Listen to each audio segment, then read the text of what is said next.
Eh bien, bonjour à toutes et à tous. Très heureux de vous accueillir depuis ce plateau installé au cœur du village de l'hydrogène, ici à Metz, spécialement organisé dans le cadre du séminaire à l'initiative d'Eures Transfrontalier Grande Région, associé au consortium du projet Intérêt Green Sky, conduit par l'AFPA Grand Est, une journée qui réunit toutes les parties prenantes de l'écosystème hydrogène des territoires de la Grande Région, les industriels, les institutions, les acteurs de la formation, de l'emploi, les experts pour parler filière hydrogène et analyser principalement quelles avancées en matière d'emploi et de formation. Alors au-delà des travaux en séance et des démonstrations proposées ici dans le village tout au long de l'événement, nous avons souhaité accueillir sur ce plateau différentes personnalités pour recueillir leurs témoignages, mieux connaître leurs expériences respectives. Alors pour ce premier plateau, nous avons choisi d'évoquer un thème assez large, celui de la coopération hydrogène sans frontières. Alors pour parler, trois invités qui connaissent parfaitement les problématiques sous-tendues par le sujet et je vous les présente sans tarder. Bonjour Jean-Claude Meyer, bienvenue sur ce plateau. Merci d'être avec nous. Alors vous êtes ancien ambassadeur du Grand-Duché de Luxembourg, vous êtes actuellement secrétaire général adjoint de l'Union Benelux, un espace de coopération transfrontalière régionale et européenne qui regroupe bien sûr les Pays-Bas, la Belgique et le Grand-Duché. Quelques mots peut-être pour préciser le rôle de cette institution en quelques secondes. Merci beaucoup. Le Benelux a été créé presque au même moment que la communauté économique européenne avec le même objectif, créer un marché unique. Et le Benelux continue à exister. Donc vous avez cette situation qu'à l'intérieur du grand espace juridique de l'Union européenne, vous avez un petit espace juridique propre qui est le Benelux, avec ses propres règles supranationales, avec une Cour de justice qui interprète ces droits, et où nous coopérons ensemble sur des projets où l'Union européenne n'intervient pas, mais aussi sur des projets où on transpose le droit européen, où on essaie d'aller plus loin que le droit européen. Et récemment, on essaie d'intégrer dans cette coopération les régions avoisinantes. Miko Blugeot-Mered, bonjour à vous. Merci Bonjour. de nous consacrer cette séquence. Vous êtes chargé d'enseignement géopolitique, pôle Arctique-Antarctique hydrogène à l'Institut libre d'études des relations internationales. Ça s'appelle l'ILERI et secrétaire général de la chaire Outre-mer de Sciences Po. Vous êtes par ailleurs expert évaluateur auprès de la Commission européenne et membre du comité de pilotage de la Task Force hydrogène de MEDEF International et France Hydrogène, le premier réseau d'affaires français à l'international dédié à l'hydrogène. Je ne sais pas si je vous ai bien présenté. Il y a beaucoup de casquettes. Je ne suis plus à la chaire non plus. Très bien. Mais en tout cas, j'enseigne tout est faux, l'hydrogène mais il à est là. Sciences Po. Voilà, tout va bien. Ça, je l'enseigne bien comme il faut. Il n'y a pas de souci. Merci de m'avoir accueilli. On va pouvoir parler de cette dimension coopération transfrontalière. On est très heureux de vous avoir avec nous. Et Clément Maury, à ma gauche, bonjour à vous. Un plaisir de vous compter dans cet excellent panel. Vous êtes responsable de la cellule projet européen et transfrontalier au sein de l'AFPA Grand Est, l'Agence nationale pour la formation professionnelle des adultes. 16 implantations en région Grand Est. À ce titre, vous assurez la coordination du projet Intérêt Green Sky, Green Skills and Knowledge for Hydrogen. On va en parler dans quelques instants. Un mot peut-être sur l'ambiance qui règne autour de nous. Je rappelle que nous sommes en plein village de l'hydrogène. Ça fait plaisir de voir autant de monde. Tout à fait, donc une ambiance animée. On vient d'ouvrir nos portes et notamment à 200 lycéens de tout le Grand Est qui sont face à nous en train de découvrir les métiers de l'hydrogène, de niveau d'opérateur, technicien, jusqu'au niveau, pourquoi pas, de master et puis au doctorat pour certains d'entre eux. Et au-delà. Ouais. Donc l'idée, c'était vraiment de rendre le plus concret possible les métiers autour de l'hydrogène. Alors pour lancer la conversation, peut-on rappeler quelques enjeux clés autour du développement de la filière hydrogène qui s'inscrit bien sûr dans un contexte de transition énergétique, environnementale qui nous oblige, nous le savons bien. Miko Mered, est-ce que je peux m'appuyer sur votre expertise pour brosser ce court panorama des enjeux? Oui, alors l'enjeu, il est évidemment multiple, plurisectoriel, multiscalaire, etc. En gros, ce qu'il faut retenir, c'est que le sujet de l'hydrogène aujourd'hui, c'est un enjeu clé parce que l'électrification de nos sociétés et de nos industries ne pourra pas se faire à 100%. Donc l'hydrogène, soit vous en mettez un petit peu partout et vous saupoudrez et vous n'arriverez à rien. Ça, c'est ce que font certains pays, mais c'est pas ce que fait principalement l'Europe aujourd'hui. L'objectif en Europe, c'est de faire ce qu'on appelle de l'hydrogène champagne. On sait que l'hydrogène est cher à produire quand on le manufacture à partir d'énergies renouvelables, mais c'est ce qu'il faut faire pour qu'il soit effectivement le plus vert, entre guillemets, possible. Et donc, à ce moment-là, il faut qu'il serve aux industries, aux applications qui ont le moins de chances d'être électrifiable. Donc à partir de là, l'hydrogène n'est pas en compétition avec le nucléaire, avec les batteries et des choses comme ça. Ça, on l'entend souvent, mais c'est pas le cas. La réalité aujourd'hui, c'est qu'il y a un segment de marché pour l'électrification, par exemple sur de la mobilité légère, par exemple sur toute espèce de choses que les gens déjà maîtrisent bien, pour lesquelles il y a déjà des applications depuis 15-20 ans. Et puis, il y a d'autres éléments avec des industries lourdes, notamment, qui nécessitent, notamment dans l'acier, notamment dans la chimie, etc., beaucoup plus de poids, beaucoup plus de puissance, pardon. Et là, l'hydrogène peut intervenir. La décarbonation, elle se joue là. Alors juste un point en vous écoutant qui me revient en tête, je crois savoir que vous avez développé un concept assez sympa, c'est la fresque ou la mosaïque de l'hydrogène sous l'angle géopolitique, votre passion, et au moyen d'un serious game. Racontez-nous en quelques secondes, c'est quoi?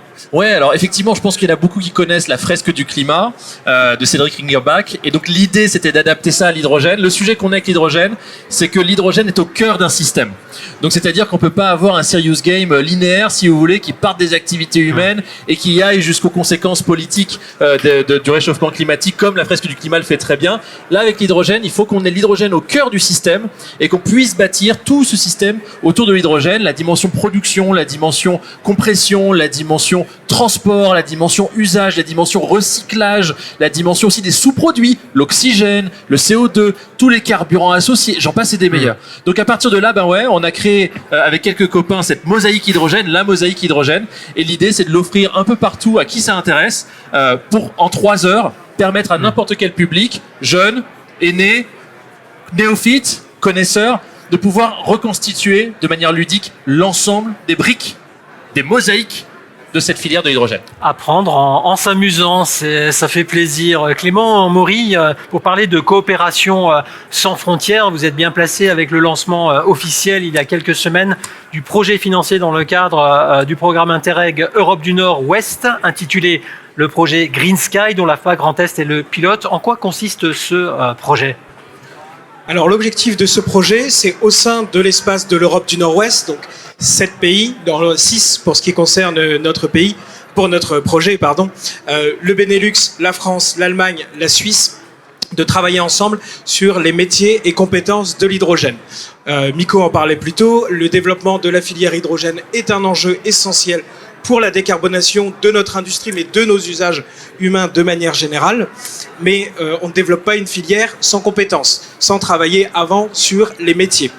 Et donc, pour que cette filière puisse émerger, on va travailler avec nos partenaires européens sur l'ensemble des métiers et des niveaux de qualification, de l'opérateur, du technicien, jusqu'à l'ingénieur et au docteur, sur la spécificité de l'hydrogène. Et donc, on va travailler à avoir de meilleures synergies, à développer des contenus communs, pour avoir aussi une approche qui ne soit pas locale ou nationalement centrée de la filière hydrogène, mais bien ouvrir les chakras de nos apprenants. Et on est parti sur 3 années de partenariat sur ce beau projet. Jean-Claude Meyer, l'Union Benelux, vous l'avez dit, une institution dont l'ADN en matière de coopération transfrontalière, régionale, européenne est très marqué. Alors en quoi cet élément est-ce qu'il se traduit sur le volet hydrogène? J'ai noté de nombreux travaux qui ont été menés dans ce sens depuis plusieurs années, incluant différents territoires périphériques, la grande région bien sûr, le Grand Est aussi. 1 ou 2 exemples peut-être sur cet aspect. Oui, bien sûr. 1 ou 2 exemples. Je vais d'abord commencer par des projets à l'intérieur du Benelux. Par exemple, comme le jumelage numérique, c'est un projet que nous avons lancé où nous voulons relier les programmes informatiques des gestionnaires de route des 3 pays Benelux, ce qui nous permettra aussi de planifier ensemble où mettre les stations de recharge électrique, les stations de recharge hydrogène. Parce que si nous voulons que le transport lourd bascule vers ces énergies alternatives, il doit être assuré de ne pas tomber en panne sèche sur l'autoroute. Nous avons pris au Benelux une décision juridique où nous avons permis à nos opérateurs d'augmenter le poids des camions roulant à l'énergie renouvelable à 46 tonnes. C'est actuellement 42 tonnes au niveau de l'Union européenne. Il part de l'augmenter à 44. Nous avons un réseau informatique d'échange d'expertise énergétique, sorte de chatroom fermé aux participants où les secteurs privés et publics peuvent s'échanger. Nous avons des participants de la Rhénanie du Nord-Westphalie parce que c'est une région partenaire. Si jamais un des exposants ici souhaite se joindre à ce réseau d'expertise énergétique, vous êtes le bienvenu. C'est ouvert. Quand vous parlez grande région, nous avons publié au début de l'année passée une étude hydrogène qui impliquait toutes les régions avoisinantes du Benelux. Donc, pour la France, ce fut Hauts-de-France, Grand Est, puis l'ASSA, la Rhénanie-Palatinat, Rhénanie-Nord-Westphalie, Basse-Saxe, pour quantifier quels sont les besoins d'importation, de production en 2023-2050, quels seront les grands consommateurs, quelles seront les capacités de stockage. Maintenant, l'étude existe. Maintenant, des groupes de travail avec la participation de régions avoisinantes essaient de la mettre en œuvre, de détailler plus souvent la qualité ou construire des infrastructures, et aussi lentement s'orienter vers les questions de formation. Si on va encore plus loin, nous sommes le secrétariat de 2 coordinations énergétiques au sein de l'Union européenne. La première est la ponte latérale. La Commission veut créer un marché unique de l'électricité, en commençant par des petits building blocks régionaux. Donc la ponte latérale qui a été lancée en 2005 regroupe le Benelux, la France, l'Allemagne, l'Autriche, la Suisse. Nous sommes le secrétariat. Ce sont des coordinations pour fusionner les marchés électricité et gaz de ces pays. Et nous sommes le secrétariat de la North Sea Energy Corporation, qui regroupe les États voisins de la mer du Nord pour développer l'énergie éolienne dans la mer du Nord, où nous sommes venus le secrétariat. Merci pour ces exemples très, très concrets. Alors, chers invités, d'une manière ou d'une autre, nous avons autour de cette table plusieurs espaces de coopération sur le volet hydrogène. Quelles sont finalement, selon vous, les ressemblances ou, à contrario, les divergences dans la manière d'aborder la structuration d'une filière hydrogène? Je vais prolonger ma question. Au fond, comment est-ce qu'on se positionne sur la coopération, ou plutôt entre coopération et compétition économique? Parce que c'est aussi un sujet. Qu'est-ce qu'on partage? Qu'est-ce qu'on ne partage pas? Quels sont les arbitrages à opérer selon vous? On parle souvent de coopétition. Qu'est-ce que vous en dites, Miko? Je vais peut-être commencer avec vous. Ok, allons-y. Eh bien, je dirais qu'il y a 2 éléments clés. Le premier élément clé, c'est est-ce que d'une frontière, de part et d'autre d'une même frontière, les stratégies hydrogènes qui existent sont alignées? Typiquement, si d'un côté, j'ai une stratégie qui dit quand je fais de l'hydrogène à partir de nucléaire, c'est vert. Et de l'autre côté de la frontière, l'acteur me dit « Ah bah non, c'est pas vert parce que le nucléaire, on n'en veut pas. Et d'ailleurs, on aimerait bien que vous non plus, vous n'en ayez pas. » De fait, ça peut pas forcément bien coller. Deuxième élément de complexité, quand vous avez un acteur d'une partie de la frontière qui dit « Il faut produire domestiquement l'hydrogène et il faut qu'on soit le plus souverain possible parce que l'hydrogène permettra de donner de la souveraineté énergétique en plus de la souveraineté industrielle à notre pays. » Ça, c'est la vision française, effectivement, des choses. Si de l'autre côté de la frontière, vous avez un acteur qui dit bon, ben moi, j'ai bien conscience que produire de l'hydrogène chez moi, je vais en produire seulement une petite quantité, et en plus de ça, il va être très cher. Je vais multiplier les partenariats avec je ne sais combien de pays dans le monde, et je vais faire de l'import massif. Ça, sa position allemande, pareil, ça ne peut pas fonctionner. Et troisième élément qui rend les choses difficiles, quand vous n'avez pas les mêmes normes, quand vous n'allez pas avoir d'alignement normatif, là, vous allez avoir une difficulté supplémentaire qui est qu'en fait, vous ne pourrez pas créer de marché commun et faire des effets de levier sur les volumes. Donc, le sujet qu'on a en Europe aujourd'hui, c'est qu'on est 27 pays, avec 25 qui ont des stratégies hydrogène sur les 27. Et du coup, sur ces 25 pays-là, on voit des divergences stratégiques majeures. Et le sujet, la difficulté aujourd'hui, dans des accords transfrontaliers comme on a dans le Benelux ou simplement à Bruxelles, c'est de pouvoir aligner tout le monde. Mais au Benelux, il y a pour le coup un alignement normatif, industriel et aussi sur le volet formation qui est très intéressant et qui pourrait faire tache d'huile ailleurs en Europe. Jean-Claude Meyer, comment on s'aligne dans un territoire restreint, entre guillemets, par rapport à l'Union européenne comme le Benelux pour coopérer au-delà des frontières nationales? Qu'est-ce qu'on partage? Qu'est-ce qu'au contraire, on garde un peu pour soi parce qu'il y a aussi la dimension de compétitivité tout simplement à défendre au niveau national? L'avantage du Benelux, c'est que nous avons une longue histoire. Une partie du Benelux, c'était l'Union économique belgo-luxembourgeoise. Donc aussi, de nouveau, ça crée des lacs de confiance. Ça crée aussi, c'est l'avantage peut-être que le Benelux est petit, on connaît notre taille. On ne va jamais rivaliser avec le Benelux, avec la Chine, les États-Unis. Donc ça force un peu à la coopération. C'est vrai. Et l'étude montre qu'on voit la nécessité de coopérer avec les régions avoisinantes. Les problèmes, mon orateur précédent l'a cité, existent, mais il existe aussi des besoins de coopérer sur d'autres secteurs. J'avais cité les routes. Il faut à un moment qu'on parle avec les Hauts-de-France, le Grand Est, à quel endroit vous faites la dernière station d'hydrogène sur l'autoroute qui mène vers Luxembourg pour qu'on puisse, niveau Benelux, savoir où la mettre. Donc, les coopérations sont nécessaires à beaucoup de niveaux Il y a peut-être de nouveau une compétition existe. On a vu ce matin lors du panel Tout à fait. qui veut avoir l'école ou l'académie hydrogène parce qu'autour se créera d'autres connaissances. Donc c'est un plus pour la région qu'il a. Mais dès qu'on a, disons, une assurance que tout le monde profite d'une institution qu'on crée, même si c'est pas créé dans son petit jardin, je crois que ça aide. Mais si on a peur que la personne qui reçoit une institution gardera les compétences, alors on risque de dupliquer les institutions. Bien sûr. Donc la coopération nécessite aussi un certain degré de confiance réciproque. De la confiance réciproque, vous en développez forcément dans le cadre du consortium que vous avez développé dans le cadre de ce projet donc Green Sky. Vous allez tout partager dans le cadre de ce projet. Comment ça va se passer? Alors on va partager beaucoup, mais vous pensez bien que l'accord de partenariat a été discuté et négocié avec sérieux. D'ailleurs, par rapport à une différence qu'on pouvait remarquer, les universités qui ont déjà cette vision mondiale savent qu'elles sont en compétition pour développer des formations hydrogène, mais de manière générale.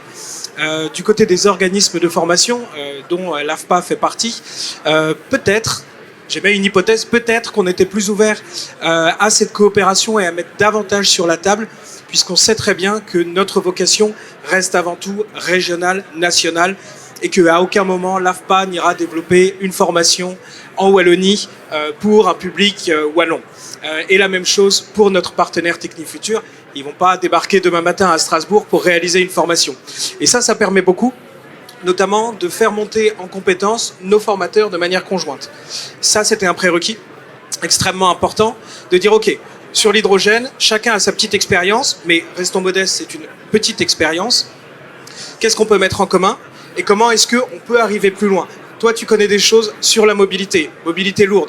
Ça m'intéresserait. Pour le moment, j'y connais rien. Donc, si tu peux faire monter en compétence mon formateur là-dessus, moi, je fais monter le tien en compétence sur la maintenance industrielle. Et comme on n'est pas en compétition, contrairement à beaucoup d'autres, ça marche. Là où il y a une vraie compétition, j'indiquais, c'est au niveau des universités et évidemment aussi au niveau du marché du travail.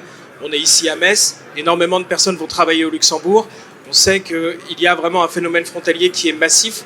C'est le cas sur la question de l'hydrogène, c'est le cas sur l'ensemble des compétences qui sont recherchées. Et là, c'est une compétition qui est féroce, qui est un écueil, qui est une difficulté pour notre projet, il ne faut pas se le cacher. Et peut-être un sujet aussi qui est corollaire à ce qu'on évoque là sur la coopétition, ce sont les questions de gouvernance. Comment doivent s'organiser les gouvernances avec la dimension européenne, nationale, territoriale sur ces projets de développement, de structuration de filières hydrogène? Miko Meret, vous avez l'habitude de travailler sur ces questions. Un éclairage sur ce point?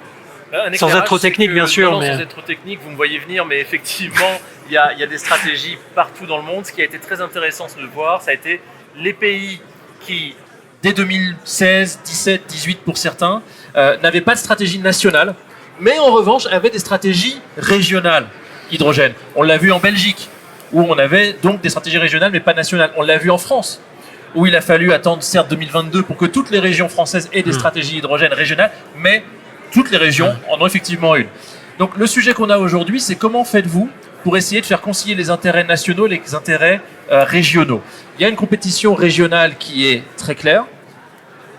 Elle est peut-être moins exacerbée sur les zones transfrontalières, mais au cœur du pays, typiquement, si on fait une comparaison par exemple entre Centre-Val de Loire et, je sais pas moi, la région Bretagne, la concurrence est rude. Elle est rude. Et le niveau national, en fait, n'apporte pas grand-chose, en tout cas ne peut pas apporter grand-chose pour essayer, si ce n'est peut-être des financements transrégionaux, mais ça n'existe pas réellement en tant que tel, essayer de gommer ces disparités-là. Donc, en termes de gouvernance, l'enjeu, c'est aujourd'hui qui est le plus proche de son territoire pour créer de la valeur ajoutée. Ben ouais, pour beaucoup, ça va être les régions, pour d'autres, ça va être des municipalités. J'espère que j'ai pas été trop technique, mais en tout cas, on comprend bien que le national, des stratégies nationales hydrogène, c'est bien, mais c'est pas un prérequis au succès des filières. Le prérequis, c'est ce qui se joue au niveau du territoire. Merci messieurs, vous êtes évidemment passionnants pour tous ces éclairages. D'un mot peut-être pour clore cette instructive séquence, quel est selon vous l'enjeu que je vais qualifier de crucial pour parvenir à amplifier les dynamiques de développement et notamment sur la dimension partenariale sans frontières dans nos territoires qu'on évoque ici pour accompagner la filière hydrogène dans son développement. On a vu ce matin tous les potentiels qu'elle représente, mais on est encore un peu aux prémices de tout ça. Les infrastructures. Infra. Ce qui permet véritablement de développer cette dimension transfrontalière et de faire en sorte que les parties prenantes puissent tirer le meilleur de chacun de leurs avantages, c'est des infrastructures communes, parce que c'est ça qui va générer derrière des intérêts communs qui dépassent évidemment les intérêts de chacun. Votre enjeu clé, Jean-Claude Meyer? Mon enjeu clé, je dirais que peut-être une opportunité, c'est la complémentarité. Parce que parfois, une région d'un pays de l'Europe est en avance, et plutôt que refaire la roue, on peut apprendre. Au Benelux, on commence à travailler sur la formation. J'ai écouté avec beaucoup d'intérêt la présentation qui a été faite ce matin par France Emploi. Donc, il faut partager les expériences, mais il faut aussi avoir la modestie d'accepter que l'autre est un peu à l'avance et qu'on reprend ce qu'on peut reprendre et pas être toujours sur son petit tas national en disant je vais quand même le dupliquer. Sinon, on perd aussi du temps. Vous parliez en effet de l'étude défi qui a été présentée par France Hydrogène ce matin. Clément Maury, c'est vous qui aurez le mot de la fin. Votre enjeu principal, au-delà de réussir à faire converger l'ensemble des points de vue pendant 3 ans sur ce consortium Green Sky. Qui est un enjeu, effectivement, je dirais de manière un petit peu plus transversale, l'ouverture. Il y avait les infrastructures, il y avait la complémentarité. Il faut avoir aussi cette acceptation du fait que la filière hydrogène se développe actuellement à l'échelle mondiale, que c'est vrai aussi à l'échelle transfrontalière, et que donc quand on trouve ces complémentarités entre territoires frontaliers, on ne perd pas quelque chose, on arrive à se développer plus facilement, plus rapidement, et on arrive à trouver ces complémentarités. Donc l'ouverture d'esprit, qui est le corollaire aussi avec les différents éléments que vous avez énoncés, messieurs. Merci à vous, messieurs. On peut les applaudir, ils étaient super. Merci à vous tous qui nous avez suivis. On se retrouve un peu plus tard pour d'autres débats, toujours en marge de ce village de l'hydrogène qui bat son plein. À tout à l'heure. Merci.